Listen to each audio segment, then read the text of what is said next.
જય જિનેન્દ્ર, જય માતા.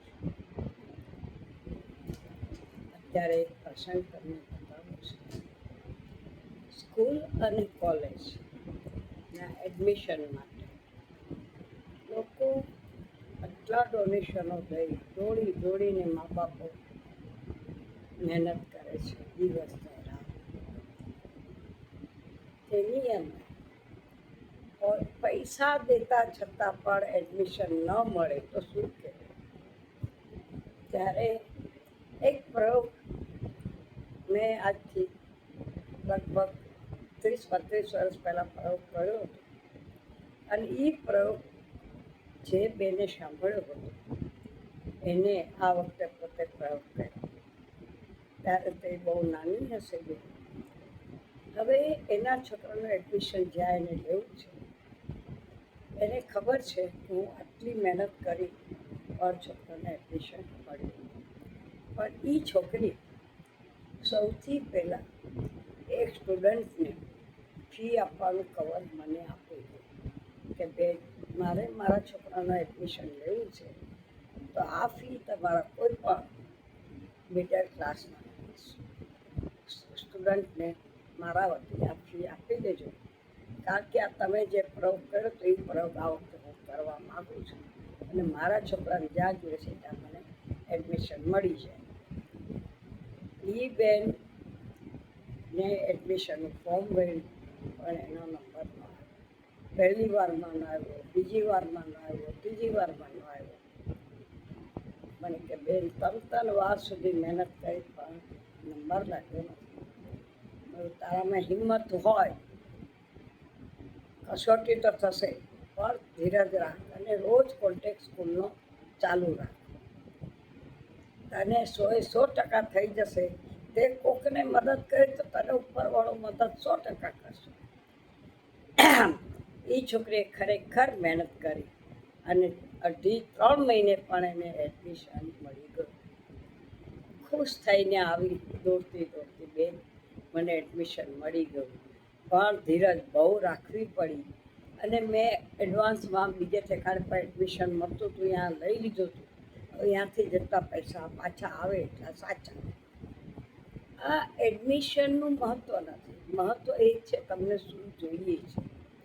તમને જે જોઈએ એની પહેલાં તમારે વાવણી કરવી પડે છે. હવે વિચાર કરો કે તમે દરેક જગ્યાએ, દરેક પ્રસંગે કંઈ પણ વસ્તુની તમારે ડિમાન્ડ હોય છે. હવે જેમ કે તમે એક જગ્યા લીધી, ઘરનું વાસ્તુ કરવું છે, આ ઘરમાં સુખ અને શાંતિ જોઈએ છે, તો તમને કેવી રીતે મળશે? એના માટે તમે શું પ્રયોગ કરશો? તેમજ ક્યાંય બહારગામ જવું છે અને ત્યાં પણ શાંતિપૂર્વક આપણે જઈ ફરી અને પાછા એન્જોય કરીને આવીએ, તેના માટે આપણે શું કરશું?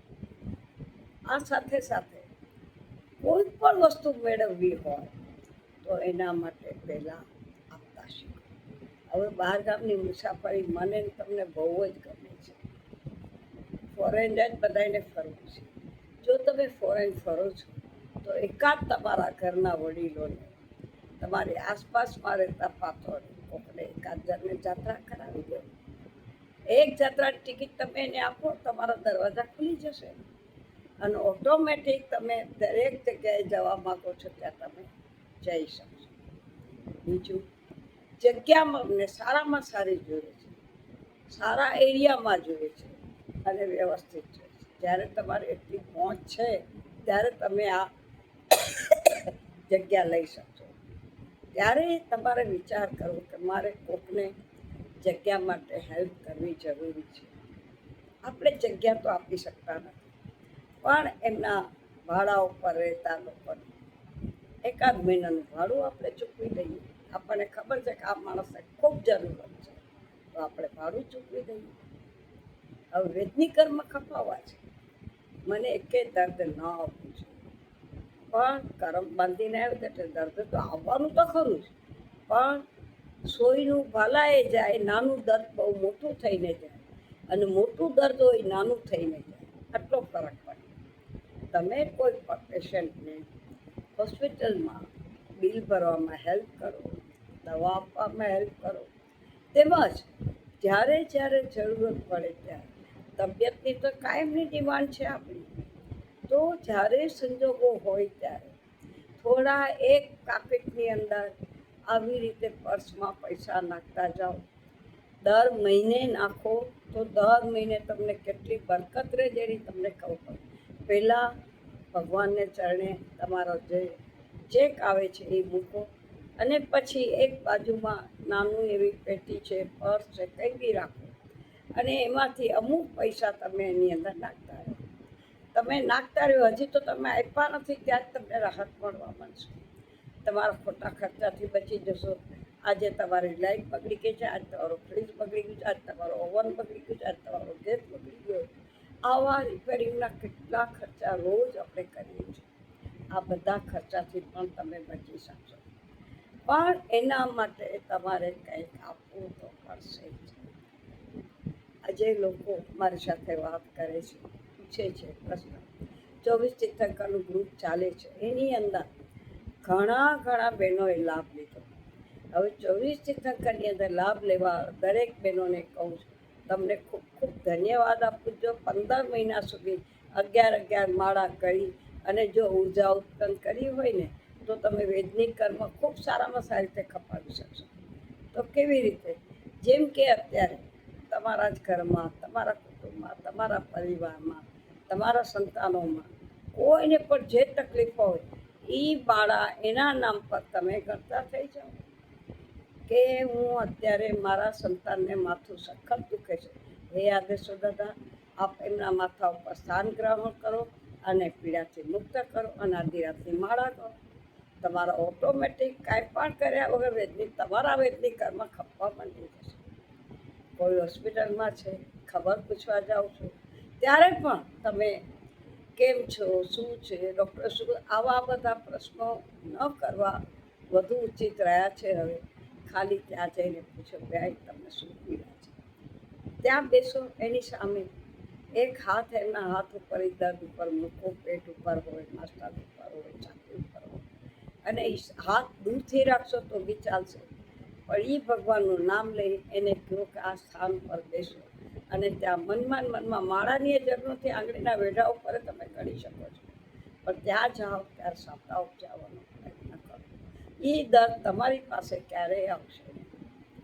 આ છે પ્રેક્ટિકલ પ્રયોગ, જિંદગીમાં કરવા જેવો છે, અને અનુભવ કરી જોજો. ઘરની અંદર નેગેટિવિટી આવી જાય છે એટલે ઘરમાં ઉદ્વેગ બહુ થાય છે. ઉદ્વેગ થાય એટલે ઘરમાં ઘર્ષણ ચાલુ થઈ જાય, ભાષામાં રફ થઈ જાય તમારી, તેમજ તમે એકબીજાની સામે લડતા થઈ જાઓ, તમારી આંખો લડતી થઈ જાય. ત્યારે તમારે શું કરવું જોઈએ ખબર છે? એક ભાત બનાવવાનો, કુકરમાં ભાત બનાવો, આખા રૂમની અંદર જેટલી જગ્યા છે ત્યાં સુધીમાં નેગેટિવ નષ્ટ થાઓ, નેગેટિવ નષ્ટ થાઓ, નેગેટિવ નષ્ટ બોલતા જાઓ, અને એ ભાત ફેરવી દો, અને એ ભાત નીચે તમે કૂતરાને ખવડાવી દો. તમારા ઘરમાંથી નેગેટિવિટી ચાલી જશે અને પોઝિટિવિટી આવી જશે. બીજું, ઘંટાકરણનું પાણી બનાવો. ઘંટાકરણ સ્તોત્ર શીખવું બહુ જરૂરી છે જૈન લોકોને, અને વૈષ્ણવ લોકોને હનુમાન ચાલીસા શીખવા જરૂરી છે. એ પાણી લો, પાણીની અંદર તમારે જે જમણા હાથની આંગળી નાખો, અને એ પાણી 7 વખત બોલો, 21 વખત બોલો, વધુમાં વધુ તકલીફ હોય તો 108 વખત બોલો, પણ એ પાણી પહેલાં તમે બધા એક ચમચી પીવો, પછી આખા ઘરમાં છાંટી દો. એનાથી પણ નેગેટિવિટી ઘણી નષ્ટ થઈ જશે. હવે તમારે ઇન્કમ ઓછી છે, ઇન્કમ વધારવી છે. કોઈ પણ માણસને ઇન્કમનો સંતોષ છે જ નહીં, પણ ઇન્કમનો ઉપયોગ કરતા લોકોને આવડતો નથી. હરો છો, ફરો છો, ખાઓ છો, પીઓ છો, બધામાં પૈસા વાપરો છો. બસ સાચો ભગવાને કહ્યું છે કે જો પૈસો તમારો છે એને શુદ્ધ પણ કરવો જરૂરી છે, કારણ કે તમે એટલે સચ્ચાઈ, નીતિને નિષ્ઠાથી પૈસો મેળવી શકતા જ નથી. પૈસો પુણ્યથી મળે છે અને પુરુષાર્થથી મળે છે, પણ પુરુષાર્થ તમે કરો છો છતાં બધાને નથી મળતું. ભેગું પુણ્ય તો જોઈએ જ છે. તો આ પુણ્ય તમે કેવી રીતે ઉપાર્જન કરશો? જ્યારે આવા કોઈ આજુબાજુ સગા કુટુંબ પરિવારમાં મિડલ ક્લાસ હોય, હોસ્પિટલોના એમના મોટા મોટા બિલો આવતા હોય, તો નાનું એવું એકાદ બિલ ચૂકવી દો તમે. કે લે ભાઈ, આ મહિનાનું બિલ તું મને આપી, આ 15 દિવસનું બિલ જે છે મને આપી દે, હું ચૂકવી દઉં છું. તમે ચૂકવો એ 15 દિવસનું બિલ ચૂકવશો ને, પણ તમને ખબર નથી કે તમે શું કર્યું છે. એ માણસે તો જે રાહત આપી, પણ તમે તમારા પોતા માટે હોસ્પિટલના દરવાજા બંધ થઈ જશે. તમારે હોસ્પિટલની અંદર પૈસા આપવાની જરૂરત જ નહીં. હું જે બોલું છું તે પ્રેક્ટિકલ પ્રયોગ છે. તમે સમય આવે કરી જોજો અને અનુભવી જોજો કે આ પ્રયોગ ખરેખર કરવા જેવો છે કે નહીં. જિંદગીમાં કોઈ પણ વસ્તુ ખાલી વાંચવાથી કે બોલવાથી થતી નથી. મોટી મોટી વાતો કરવાથી કોઈ કામ થતા નથી. કામ કરવા માટે આપણો પુરુષાર્થ અને સાથે પુણ્ય ઉપાર્જન અને સાથે સાથે આપણી મનોવૃત્તિ, આ 3 વસ્તુ એટલે મન, વચન ને કાયા આપણે બોલીએ છીએ ને, એનાથી જે કરીએ એ કામ હંમેશા સફળ થાય છે. અને આ સફળતાની ચાવી છે. જો તમારે જોતી હોય તો ઉપયોગ કરજો, નહીં તો અવશ્ય સાંભળી અને ક્યારેક મગજમાં રાખજો. રસ્તામાં ક્યાંક અટકી જાઓ તો ભૌમ્યાદેવનું સ્મરણ કરવા માંડી જજો. ભૌમ્યાદેવ પરિભ્રમણના દેવ છે. હંમેશા શિખરજીમાં ભૂલો ત્યારે કૂતરા બતાવે છે. એવી રીતે અહીંયા પણ રસ્તામાં ક્યાંક અટકી જાઓ, ગાડીઓ અટકી ગઈ, કોઈ કારણસર આપણે ચાલતા હોય તો પગ અટકી ગયો, ભૌમ્યાદેવ મને શક્તિ દો, મારા ઘરના ઠેકાણા સુધી પહોંચી શકો તેટલો મને સાથ આપો. જય ભૌમ્યાદેવ, જય ભૌમ્યાદેવ. આ રીતે બોલી જોજો.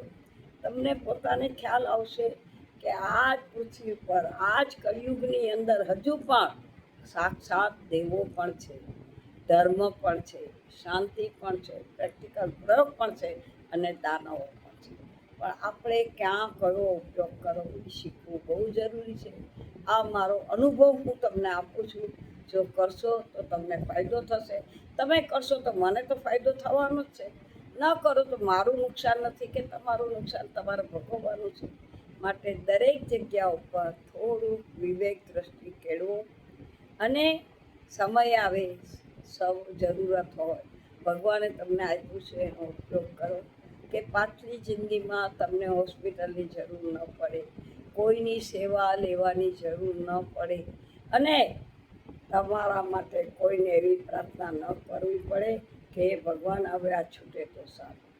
આવા દિવસો ન જોવા હોય તો મનુષ્યનો ભાવ મળ્યો છે, 5 અંગ મળી જ, 6થું મન મળ્યું, સમજવાની શક્તિ મળી જ. જો સમજવા માગતા હો, પાછલી જિંદગી સુધારવી હોય તો આવા સત્કર્મો કરતા રહો. આ સત્કર્મ તમને 100% ફાયદો આપશે. જય જીનેન્દ્ર.